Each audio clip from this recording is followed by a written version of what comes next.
ఒక ఎలుక ఎన్నో ఏళ్ల నుంచి భయపడుతూ బ్రతుకుతుంది.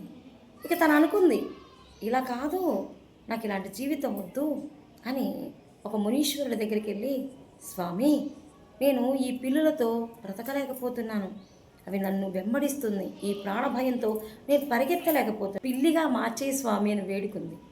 సరే అని ఆ స్వామీజీ కూడా పిల్లిలా మార్చేశారు. కొంతకాలం గడిచింది, పిల్లి వచ్చింది. స్వామి, నన్ను కుక్కలు వెంబడిస్తున్నాయి, నేను ఇలా బ్రతకలేను, నన్ను కుక్కగా మార్చే స్వామి అంది. సరే అని కుక్కగా మార్చు. కుక్క కొన్నాళ్ళ తర్వాత, స్వామి, పులులు వెంబడిస్తున్నాయి, నన్ను పులిగా మార్చండి స్వామి అని వేడుకుంది. ఇక పులిగా మార్చారు. ఈ మార్పు కోసం పరిగెడుతూ ఉంటే సమస్య ఎప్పటికీ మారదు.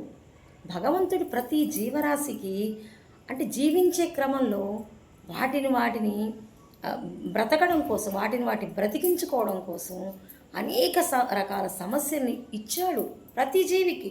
వాటిని అధిగమించే ప్రయత్నం చేయాలి తప్ప తప్పించుకొని పారిపోదామంటే పారిపోవటం సమస్యకి పరిష్కారం కాదు అని తెలియచెప్పడానికి ఈ చిన్న కథ. ఓకే.